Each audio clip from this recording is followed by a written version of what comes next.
Karbala के मैदान में इमाम हुसैन को पानी बंद करने वाले कौन थे?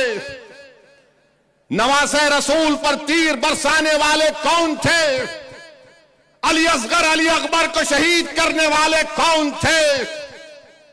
टीपू सुल्तान को शहीद करने वाले कौन थे? कौन थे? हमारे ही सफों से लोग आए थे। मगर आज आपको पहचानना पड़ेगा। इन जमीर फरोशों को पहचानो, ये ईमान बेचने वालों को पहचानो। अरे जो बिकता है बिक जाएगा, मगर मैं बिक चुका हूं। लोग कहते हैं ओवैसी तुम इनके लिए काम करते हो, तुम फुला की टीम हो। अरे जालिमो, तुमको नहीं मालूम असदुद्दीन ओवैसी अपने आप को बेच चुका है। असदुद्दीन ओवैसी अपने आप को बेच चुका है। मैं बिक चुका हूं नबी करीम सल्लल्लाहु अलैहि वसल्लम के गुलामों की गुलामी में। मैं बिक चुका हूं इमाम हुसैन और अहले बैत की मोहब्बत में। अरे तुम क्या खरीदोगे? तुम कौन सी बात करते हो? अरे जब तुम हार जाते हो तो हम पर इल्जाम लगाते हो कि फुला टीम, ये टीम। अरे कब तक गैरों के घरों को रोशन करोगे?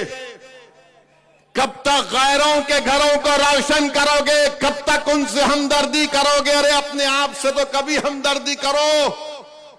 तुमको मेरी बात अगर पसंद नहीं आ रही तो सुनो। मैं तुम्हारी पसंद की बात नहीं कर सकता, मैं सच्चाई को बयान कर रहा हूं। रिजवान नामी 12 साल के बच्चे को पूछा अख्तरुल ईमान को, 12 साल का बच्चा है, बिहार में 7 दिन जेल में डाल दिया गया। किसकी सरकार है? नाम नेहाद सेकुलर लोगों की सरकार है। समस्तीपुर में एक मुसलमान को मॉब लिंच कर दिया गया। किसकी सरकार है? बड़े नाम नेहाद सेकुलर लोगों की सरकार है। जुनैद और नसीर को पूछो, जमील खान राजस्थान का मरकोर कमेटी का सदर है। राजस्थान में जुनैद और नसीर को किडनैप करके, थोड़ी देर के लिए तस्वुर की दुनिया में जाओ, जुनैद और नसीर को किडनैप किया गया। उसकी बीवी को मालूम हुआ, भाई को मालूम हुआ, पुलिस स्टेशन जाकर कंप्लेन करते हैं कि 2 को किडनैप कर लिए। तो पुलिस बोलती है कि चल निकल, झूठ खबर। बाद में मालूम होता कि जुनैद और नसीर को उनके घर से 200 किलोमीटर दूर उनकी जली हुई लाशें मिलती हैं। बोलो फिर इस पर क्या बोलोगे? इस पर सिंपैथी पैदा नहीं होती? उद्धव ठाकरे पर सिंपैथी पैदा होती है क्योंकि शिवसेना के 2 टुकड़े हो गए। तुमने क्या जुनैद की जली हुई लाश को देखा? तुमने क्या नसीर की जली हुई लाश को देखा? तुमने क्या जुनैद के यतीम 6 बच्चों को देखा? क्या तुमको मालूम कि जुनैद का एक बड़ा भाई नीम पागल है, उसकी 7 औलाद है, उसकी जिम्मेदारी जुनैद पर थी।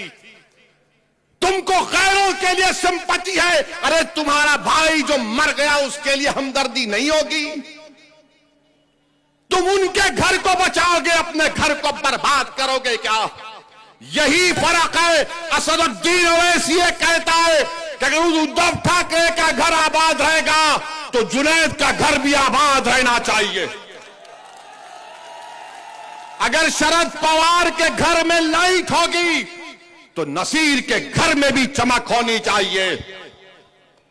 अगर फडणवीस और मोदी कहते हैं सबका साथ, सबका विकास, सबका विश्वास, जो झूठ है, तो फिर हम क्यों मर रहे हैं?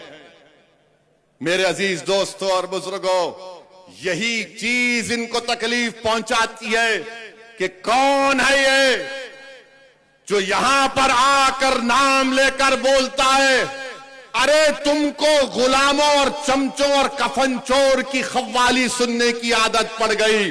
जब एक शेर तुम्हारे सामने धारता है, सच्चाई को बयान करता है, तो सुनो आप।